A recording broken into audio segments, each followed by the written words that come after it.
দুই পা অকেচো, তবু জীবন থেমে নেই। হাত ও হাঁটুর উপর ভর দিয়ে চলছে মাসুদ মিয়ার জীবনযুদ্ধ।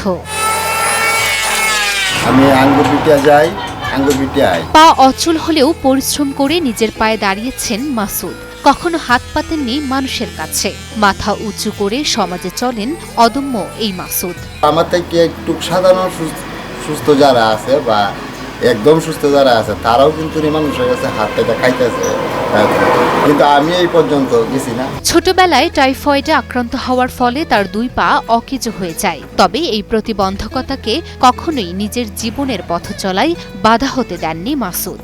আগে তো কবিরাজরা বলতে অদম না, এখন ডাক্তার হেরা কইতেছে যেটা পোলিও থেকে প্যারালাইসিস টাইফয়েড হয়ে গেছে। নেত্রকোনা পৌর শহরের গজিনপুর এলাকার বাসিন্দা মাসুদ মিয়া শৈশব থেকেই স্বাবলম্বী হওয়ার স্বপ্ন দেখেছেন তিনি।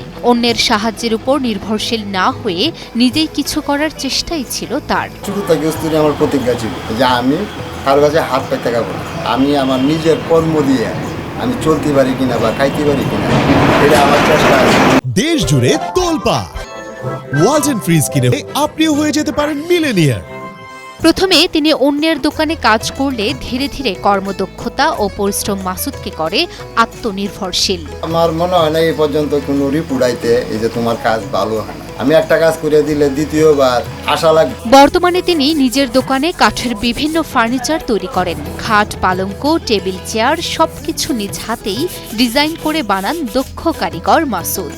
না ভাড়া নিয়েছি, ভাড়াটা নিয়ে বিভিন্ন ধরনের চৌকি, খাট, পালং, dining chair, dining table, dressing table, অনেক কিছুই বক্সিল টুকসিল যা কিছু আছে সম্পূর্ণ যাবতীয় যেগুলো ফার্নিচার যতটুকু আমার সম্ভব করা যায় ততটুকুই আমি করি। নিজ হাতে পুরো দোকান সামলালেও মাঝে মাঝে স্ত্রী সন্তানের সাহায্যেরও প্রয়োজন পড়ে মাসুদের। এটা মধ্যে আমার স্ত্রী আছে, আমার সব সন্তান আছে, তারা একটু হেল্প করে। একশো একটা মাল মুছি লাগে, একটু গরম লাগে, তারা দূরে দেয়। কাঠের চেয়ার, টেবিল, পালঙ্ক সহ বিভিন্ন ধরনের আসবাবপত্র তৈরি করেন মাসুদ। তার হাতে তৈরি আসবাবপত্রের গুণগত মান ভালো হওয়ায় স্থানীয় বাসিন্দাদের মাঝে তার যথেষ্ট চাহিদা রয়েছে। একটা জিনিস বানাইতে দিছি যে দেখি পারে কিনা। আমার জিনিসটা এত সুন্দর করে বানাই দিছে, বানানোর পরে আমি আমার জন্য একটা খাট বানাইছি, আমার মায়ের জন্য একটা খাট বানাইছি, তারপরে একটা টেবিল বানাইছি, ড্রেসিং টেবিল বানাইছি, মানে অনেক সুন্দর কাজ করে। এছাড়া দোকানে কাজের চাপ বাড়লে আলাদা শ্রমিকও রাখেন তিনি। অন্যের বোঝা না হওয়া মাসুদ যোগান দেয় সাময়িক কর্মসংস্থানের। কাজ করতে অসুবিধা হয়, কিছু কিছু যখন অসুবিধা বেশি দেখা যায় তখন বাইরে আমার দ্বারাতে যদি আরো দুজন চলতে পারে আল্লাহর রহমতে আমি এই ব্যবসা দেওয়ার পরে মনে হয় দুই একটা মিস্ত্রি তো আইয়েই আমার কাছে আইলে তাদেরকেও কাটাই, নিজেও কাটি, তারাও খুব আমার প্রতি খুশি। তবে টাকার অভাবে মাঝে মাঝে কাজের ক্ষেত্রে ভোগান্তিতে পড়তে হয় মাসুদকে। কাস্টমাররা যদি অর্ডার দেয় তাদের কাছ থেকে টাকা লইয়া মাল আনিয়ে কাজ করিয়া এরপরে তাদের মাল তাদের কাছে বুঝাই দেয়। আজকে যদি আমার অর্থ থাকতো তাহলে একজন কাস্টমারে বিরক্ত করার লাগে না। আমার টাকা দিয়া আমি মাল কমপ্লিট করে রাখার পরে আমি টাকা চাইলাম, যে আমার একবারে টাকাটা দিল। মাসুদ তার উপার্জন দিয়েই স্ত্রী ও সন্তানদের নিয়ে পার করছেন এই সংগ্রামী জীবন।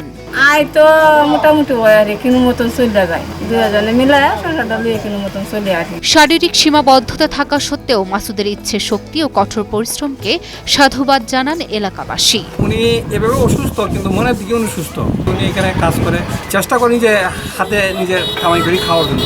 আমি তো তার বারবার তার ধন্য দিই যে একটা পঙ্গু মানুষ যে এইভাবে এসে চলতে পারে, তার এই 8-10টা মানুষ নিয়ে আমি তার ধন্য দিই। তবে বিত্তবানদের কিছু সহযোগিতা পেলে কষ্টের এ জীবন স্বস্তির নিঃশ্বাস ফেলতে পারতেন বলে জানান মাসুদ মিয়া।